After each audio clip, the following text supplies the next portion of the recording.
Hello everyone, स्वागत है आपका अपने यूट्यूब चैनल पे। आइए आज हम डिस्कस करते हैं ज्योग्राफी के कुछ महत्वपूर्ण क्वेश्चंस जो कि कॉम्पिटिटिव एग्जाम्स की दृष्टि से बहुत ही महत्वपूर्ण होने वाले हैं। तो चलिए डिस्कस करते हैं। पहला क्वेश्चन, भूमध्य रेखा से उत्तर या दक्षिण किसी दिए गए स्थान की कोणीय दूरी क्या कहलाती है?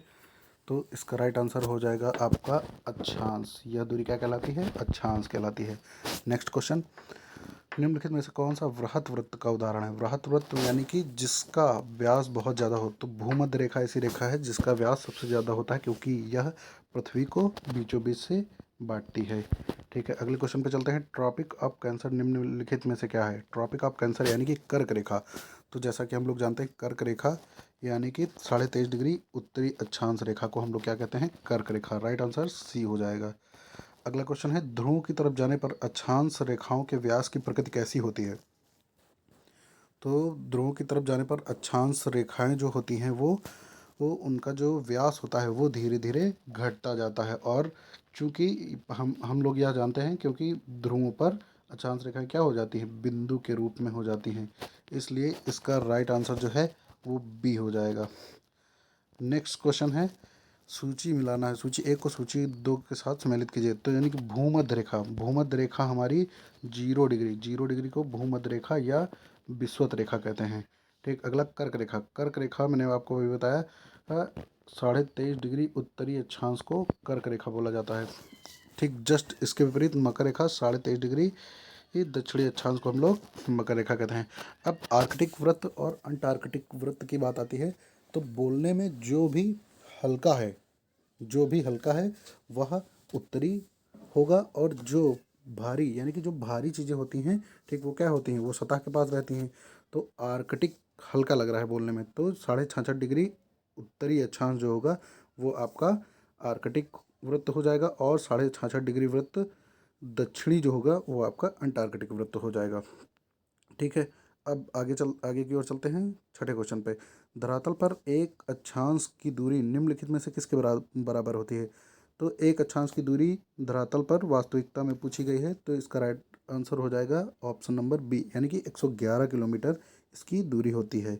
ठीक, अगला क्वेश्चन, भूमध्य रेखा के अतिरिक्त कौन सी अक्षांश रेखा पृथ्वी को दो बराबर भागों में विभाजित करती है? तो 0 डिग्री के अतिरिक्त और कोई भी रेखा नहीं होती है जो पृथ्वी को दो बराबर भागों में विभाजित करे। तो इसका राइट आंसर जो है वो डी हो जाएगा, इनमें से कोई नहीं। अगला क्वेश्चन, मकर रेखा अथवा 23.5 डिग्री दक्षिणी अक्षांश वृत्त निम्नलिखित में से कहाँ से होकर जाता है? मकर रेखा यानी कि यह दक्षिणी गोलार्ध में स्थित होती है। तो आइए लोकेशंस के बारे में जानते हैं। ग्रीनलैंड चूंकि उत्तर में है, उत्तरी गोलार्ध में है, तो ये नहीं होगा। भारत, चूंकि भारत भी उत्तरी गोलार्ध में स्थित है, ये भी नहीं होगा। जिम्बाब्वे है तो दक्षिणी गोलार्ध में, लेकिन ये मकर रेखा पर स्थित नहीं है। तो इसका राइट आंसर जो है वो बी हो जाएगा, यानी कि मालागासी से होकर दक्षिणी मकर रेखा गुजरती है। ठीक, अगला क्वेश्चन, वह काल्पनिक रेखा जो पृथ्वी को दो बराबर भागों में बांटती है। तो ना, जैसा कि नाम से ही पता चल रहा है, भूमध्य रेखा यानी कि पृथ्वी के बीचों बीच से गुजरने वाली रेखा भूमध्य रेखा पृथ्वी को दो बराबर भागों में बांटती है। राइट आंसर ए हो जाएगा। अगला क्वेश्चन देखते हैं। 10वां क्वेश्चन, अक्षांश भूपृष्ठ पर भूमध्य रेखा के उत्तर या दक्षिण एक बिंदु की कोणीय दूरी क्या कहलाती है? ये कोणीय दूरी कहलाती है, या मतलब कहाँ से नापी जाती है? ठीक, तो यह इसका राइट आंसर हो जाएगा, भूमध्य रेखा से कोई भी दूरी होती है वो भूमध्य रेखा से नापी जाती है।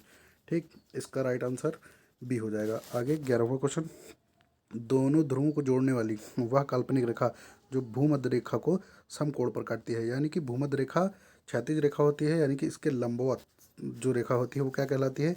देशांतर रेखा कहलाती है। ठीक, इनकी संख्या कितनी होती है? 360 होती है। और जहाँ तक इनकी संख्या 360 होती है, और अक्षांशों की बात की जाए तो अक्षांशों की रेखा होती है 181। और अगर बात की जाए अक्षांश कुल अक्षांश की बात की जाए तो इनकी जो संख्या होगी 181 होगी, तथा अगर अक्षांश रेखाओं की बात की जाए तो इनकी संख्या होती है 179, क्योंकि पोल्स पे अक्षांश जो होते हैं वो बिंदु के रूप में हो जाती हैं, ना कि रेखा, इसलिए दो घट जाते हैं। इनकी संख्या हो जाती है 179। अगला क्वेश्चन, दो देशांतर रेखाओं के बीच की दूरी निम्नलिखित में से क्या कहलाती है? ठीक, तो दो देशांतर के मध्य की दूरी जो है वो कहलाती है गोरे। ठीक, राइट आंसर बी हो जाएगा। अगला क्वेश्चन 13, एक देशांतर से दूसरे देशांतर के बीच कितना समय अंतराल होता है? तो एक देशांतर से दूसरे देशांतर के बीच जो समय अंतराल होता है वो आपका 4 मिनट का होता है। ठीक, राइट आंसर ए हो जाएगा। अगला क्वेश्चन, वह अक्षांश रेखा जिस पर सदैव दिन व रात की अवधि समान रहती है। ठीक, तो दिन और रात की अवधि जो है वो भूमध्य रेखा पर समान रहती है, क्योंकि यहाँ पर जो सूर्य की किरणें हैं वो हमेशा लंबवत पड़ती हैं। ठीक, और सूर्य का प्रकाश जिसकी अवधि सबसे ज़्यादा भूमध्य रेखा पर प्राप्त होती है, तो इसका आंसर हो जाएगा ऑप्शन नंबर ए। अगला क्वेश्चन, पृथ्वी पर सबसे उच्चतम तापमान रिकॉर्ड किए जाते हैं। अभी मैंने बताया कि भूमध्य रेखा पर जब लंबवत किरणें पड़ेंगी तो ताप की जो टेम्परेचर की इंटेंसिटी है वो भी भूमध्य रेखा पर क्या होगी, सबसे ज़्यादा होगी। तो इसका राइट आंसर जो है वो भूमध्य रेखा पर। अगले क्वेश्चन की ओर चलते हैं। क्वेश्चन नंबर 16, निम्नलिखित में से कौन सा असत्य है, कथन असत्य है? देशांतर रेखाओं की कुल संख्या 180। अभी मैंने बताया पहला ही ऑप्शन जो है वो गलत हो गया, क्योंकि देशांतर रेखाओं की जो संख्या होती है वो होती है 360। तो इसमें ए ऑप्शन जो है वो मतलब सही हो जाएगा, यानी कि पहला ऑप्शन असत्य है। 17 नंबर क्वेश्चन में कौन सा कथन असत्य है? विषुवत रेखा से ध्रुव की ओर जाने पर अक्षांश रेखाओं की दूरी में आंशिक वृद्धि होती है। विषुवत रेखा से ध्रुव पे ये भी आपका जो है गलत हो जाएगा, क्योंकि इनकी जो दूरी है वो कम होने लगती है। ठीक, तो राइट आंसर ए हो जाएगा।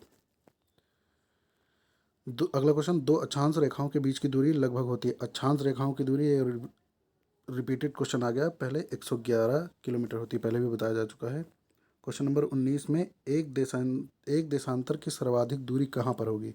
देशांतर की जो सर्वाधिक दूरी होती है दोनों के मध्य, वो जो आपकी होती है वो आपकी विषुवत रेखा पर होती है। विषुवत रेखा पर सबसे ज़्यादा इनकी दूरी 111.3 किलोमीटर होती है। अगला क्वेश्चन, क्वेश्चन नंबर 20, कुल अक्षांश रेखाओं की संख्या कितनी होती है? तो अक्षांशों की संख्या पूछी गई है, तो इसमें ऑप्शन जो है वो गलत दे रखा है। अगर अक्षांशों की बात की जाए तो टोटल अक्षांश होते हैं 181, और अक्षांश रेखाओं की बात की जाए तो 179, क्योंकि पोल्स पे अक्षांश जो हैं वो बिंदु के रूप में बन जाते हैं, इसलिए 2 माइनस कर दिया जाता है। आई होप आप सबको ये लेक्चर पसंद आया होगा। आगे की सीरीज अगले वीडियो में मिलते हैं। धन्यवाद।